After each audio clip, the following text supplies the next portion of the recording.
Ok, seconde vidéo de cette série dans laquelle on va voir maintenant comment configurer le All-in-One SEO Pack. Eh bien, on se retrouve après le générique. Go!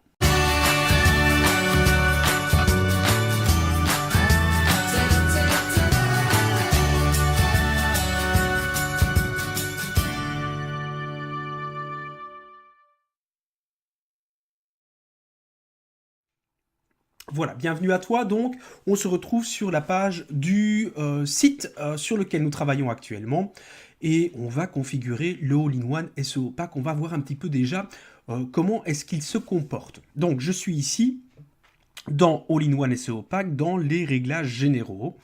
Et on va regarder un petit peu ici comment est-ce qu'on peut le configurer pour obtenir les meilleures performances. Les URL canoniques, on va le laisser comme ça.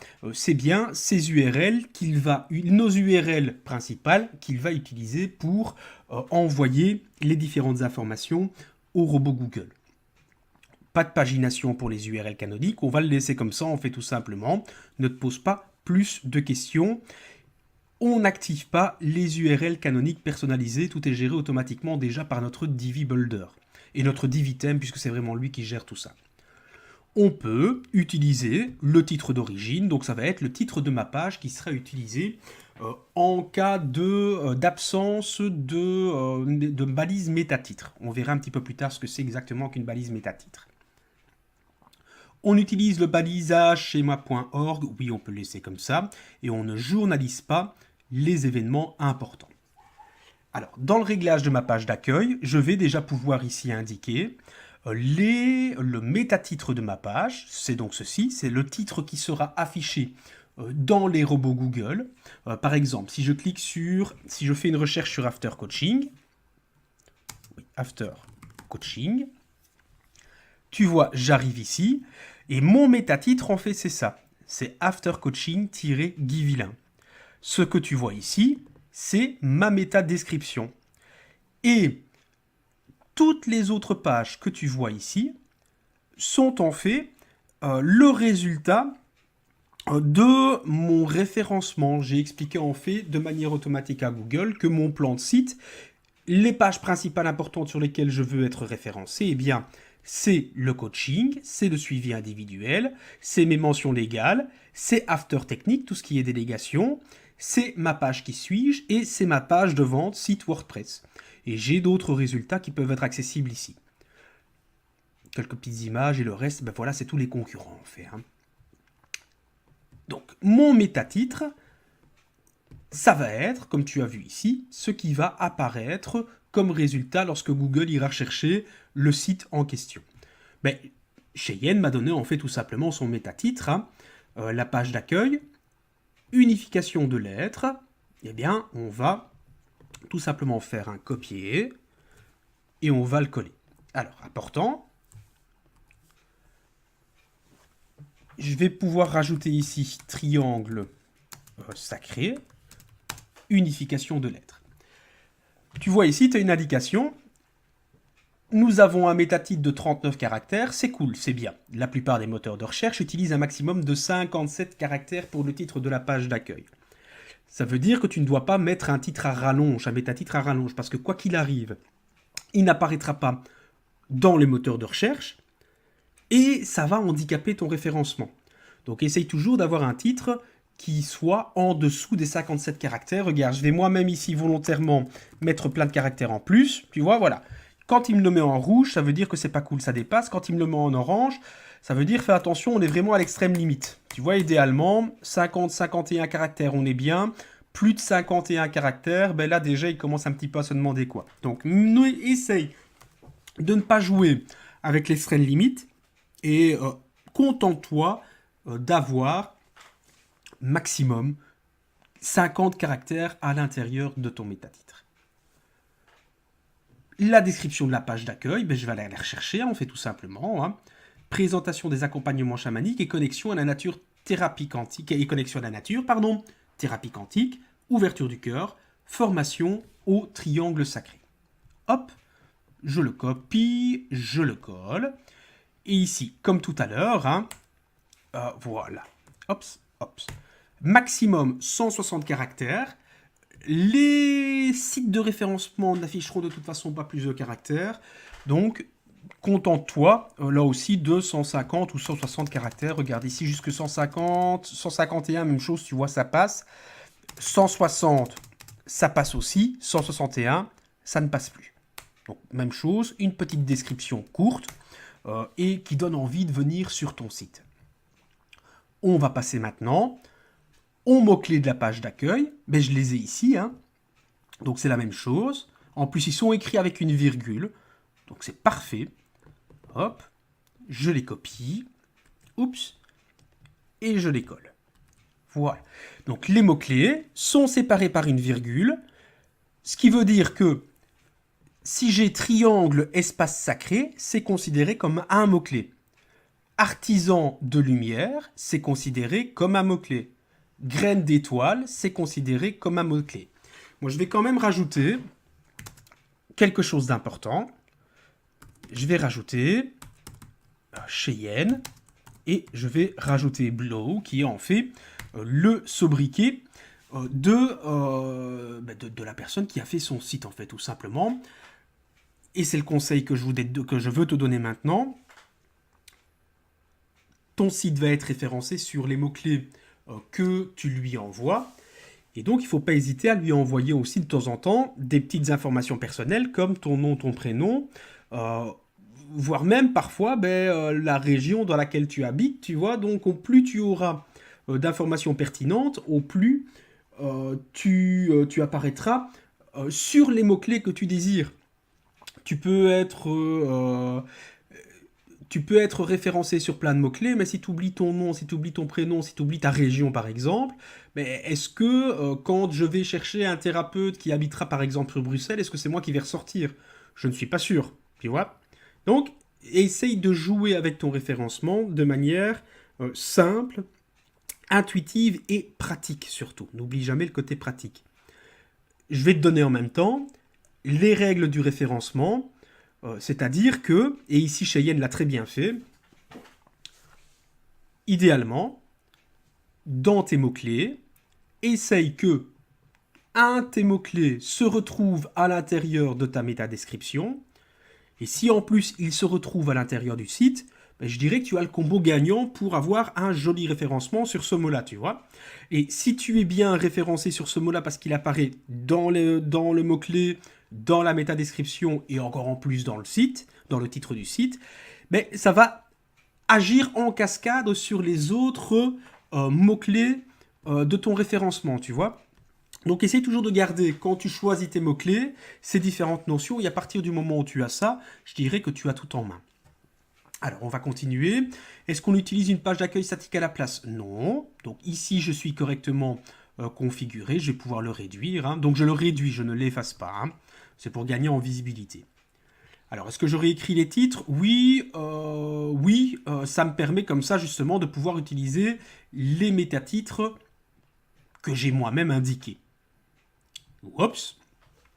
Le format, ça, on n'y bouge pas. Vraiment. Le format du titre 404, rien n'a été trouvé. Donc la page 404, c'est quand quelqu'un va taper une page qui n'existe pas sur ton site, eh bien il va avoir ce petit message. Le content type setting. On va utiliser uniquement le SEO sur les articles et sur les pages. On ne va pas référencer les fichiers médias, les blocs, les demandes d'utilisateurs, les projets. Sinon, tu vas avoir un sitemap qui va être énorme. Il va peut-être finir par être incompréhensible pour le robot Google, par exemple, et tu vas perdre en position de référencement. Même chose au niveau des règles d'affichage, on ne laisse que les articles et les pages. 3 outils. Un seul est concrètement important, c'est le Google Search Console.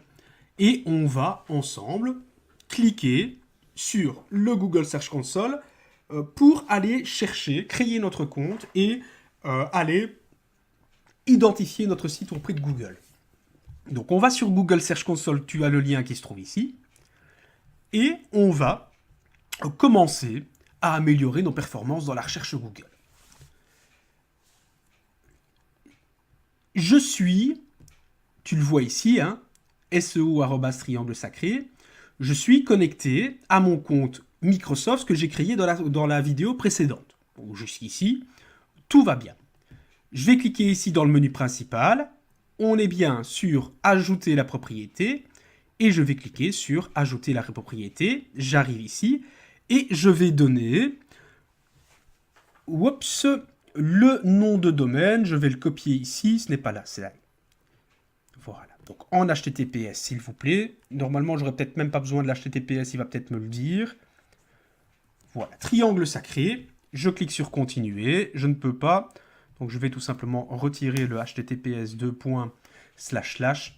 je continue.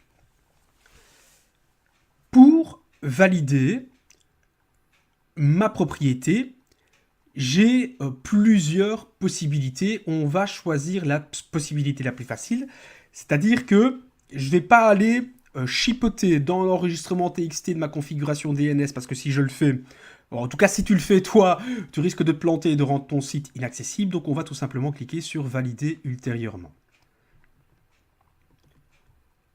Alors c'est une nouvelle version. C'est une nouvelle version. On va essayer de le mettre ici. Non, là, c'est bien en HTTPS, par contre, tu vois. Hop.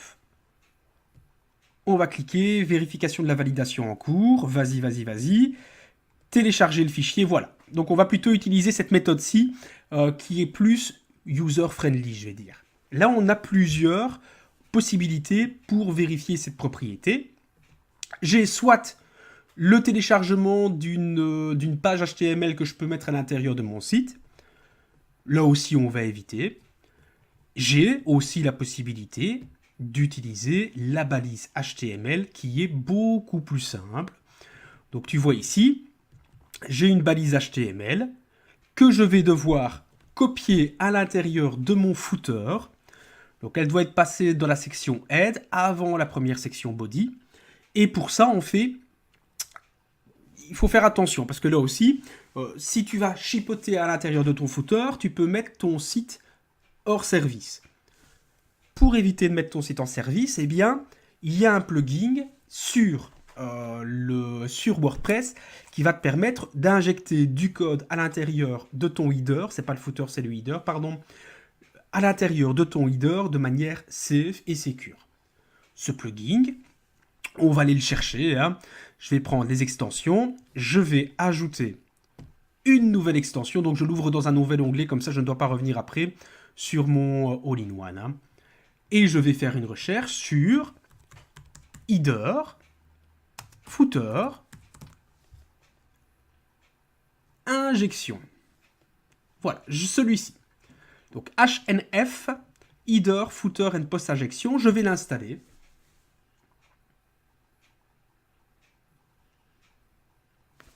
Et une fois qu'il est installé, je vais l'activer. Une fois qu'il est activé, eh bien, je vais aller dans mes réglages et tu vois ici, mon plugin Header and Footer est apparu. Je vais donc cliquer dessus. Tu vois ici, j'ai mon head, j'ai mon body. C'est ici que je vais aller copier la balise HTML qu'on se trouve ici. Donc, je copie la balise metaname, je le mets à l'intérieur de mon head, hein, donc il est au head et juste avant le body. Je vais cliquer sur Save, donc j'ai simplement collé. Hein. Voilà, c'est sauvé. Je reviens sur ma Search Console et je vais pouvoir cliquer sur Valider. On va aller faire un petit check et voilà, la propriété a bien été validée. Google sait maintenant que le site Triangle Sacré appartient à Cheyenne. Je vais cliquer sur Accéder à la propriété. Toujours un petit peu déstabilisant quand tes outils changent, sans te prévenir, mais voilà, on retombe toujours sur nos pieds. Dans la Google Search Console, on va la laisser sur le côté. Si tu regardes ici, tu as quelque chose d'intéressant qui est le sitemap. C'est là qu'on va cliquer pour envoyer le mapping, la cartographie de notre site au robot Google quand on aura terminé toutes les opérations. Je retourne dans le réglage général Et donc, Google Search Console, il attend une clé d'authentification. La clé d'authentification, en fait, elle est ici, tu vois. Dans la métabalise que tu as récupérée, tu as le content. Le content, il se trouve là. Je le copie. Donc, je fais attention de ne pas copier les guillemets. Je reprends uniquement ce qu'il y a à l'intérieur des guillemets. Je retourne dans mon Google Search Console et je fais un coller. Alors, je vérifie qu'il n'y a pas d'espace à la fin. Je vérifie qu'il n'y a pas d'espace au début. Tout a l'air en ordre. Parfait. Le profil Google Plus par défaut, c'est terminé. Google Plus, de toute façon, va fermer. Donc, la question ne se pose même plus. Alors, j'ai aussi la possibilité de soumettre à Bing ou à Pinterest mon site. Fondamentalement, c'est pas pertinent. On peut le faire pour améliorer sur les moteurs de recherche en question, mais à partir du moment où le site est référencé sur Google, Bing et Pinterest vont automatiquement pouvoir aller chercher toutes les informations sur le Google aussi. Donc, tu peux le faire si tu en as envie. Ce n'est pas une obligation. C'est exactement le même principe. Tu te rends sur le site de Bing, tu te crées un compte, tu récupères une clé de vérification.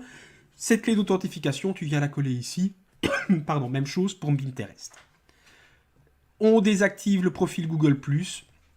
On affiche la boîte de recherche SiteLink, non. On définit le nom préféré du site, non. Option avancée de paternité, non. Alors, ID Google Analytics, même chose. Hein.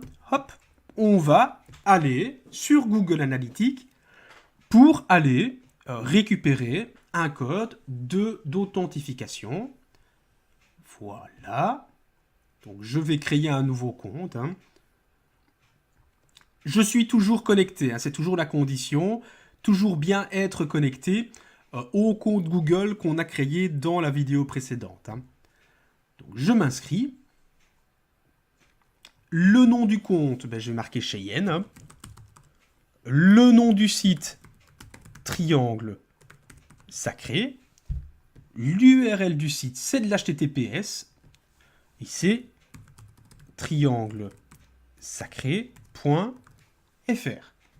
La catégorie sectorielle, alors, je vais regarder un petit peu ici. La communauté, non individu, immobilier, référence, sciences, voyage, autres. Est-ce qu'il n'y a pas une catégorie mieux-être? C'est pas de la santé. C'est pas de l'ordinateur ni l'électronique. Soins du corps et remise en forme. Je vais toujours mettre ceci. Le fuseau horaire, on est en France. Oups, voilà, fuseau horaire changé. Tout ceci est correct et je vais cliquer sur obtenir un ID de suivi. Je vais accepter les offres.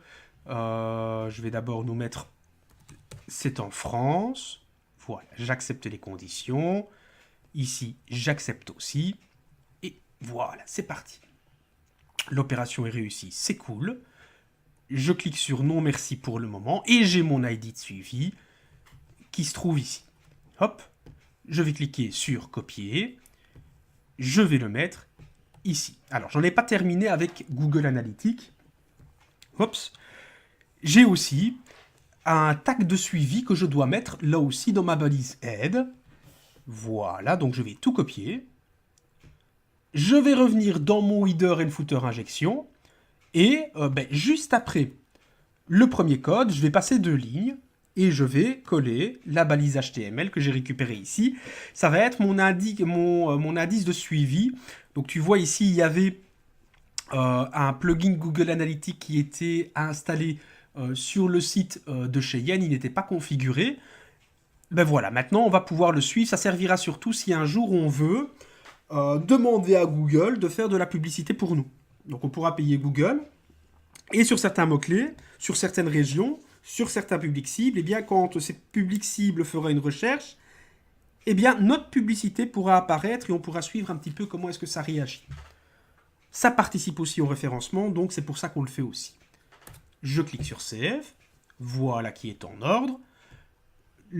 Ceci, je n'en ai plus besoin. Le Google Search, je vais en avoir besoin dans quelques instants. Le Google Analytics, je n'en ai plus besoin, je peux le fermer. J'ai eu 2 références ici. Ça, c'est bien.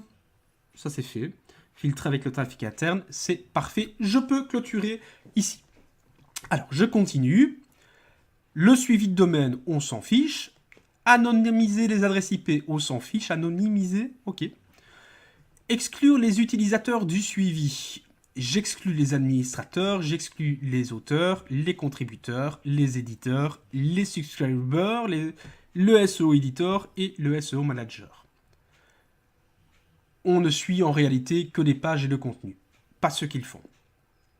Suivre les liens sortants, non. Attribution des liens améliorés, non. E-commerce amélioré, non.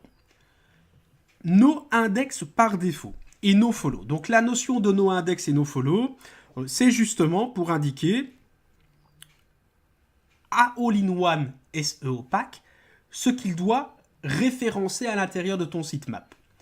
Et donc par défaut, je ne veux pas qu'il prend en compte, qu'il référence mes fichiers médias, parce que peut-être que j'ai une formation dans laquelle il y a des audios, ces audios, j'ai pas envie qu'ils soient disponibles à tout le monde, donc je ne les référence pas. Le retour OMBEN non plus, les demandes utilisateurs non, les blocs non, l'exact métrique non, les projets non plus, et même chose pour les nofollow.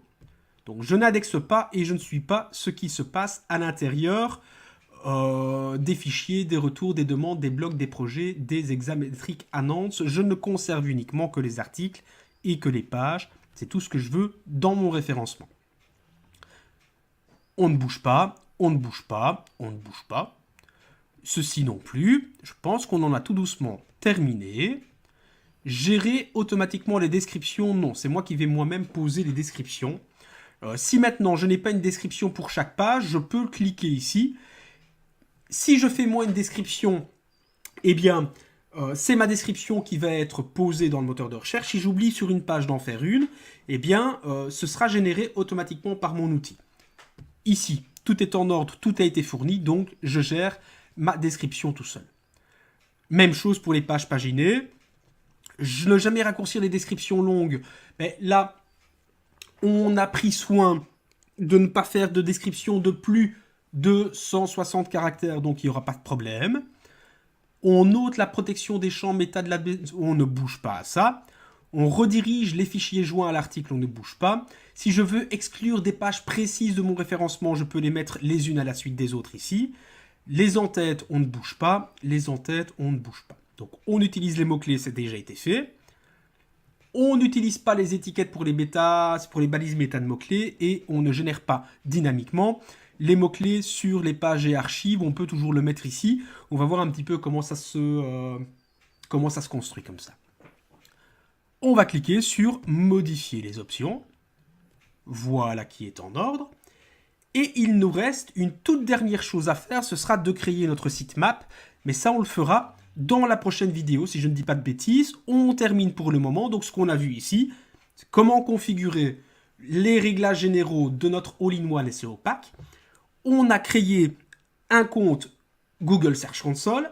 On a créé un compte Google Analytics. On a vu comment est-ce qu'on pouvait injecter des balises HTML à l'intérieur de notre header sans avoir besoin de le trafiquer nous-mêmes. Donc c'est une manière sécurisée de pouvoir injecter du code sans spécialement avoir à ouvrir le fichier principal. À partir du moment où tu maîtrises ça, tu as déjà passé un fameux gap. Allez, on se retrouve dans la vidéo suivante. Cette fois-ci, on va vraiment parler, on va mettre en place, je vais te montrer comment est-ce que tu peux référencer concrètement chacune de tes pages. À tout de suite.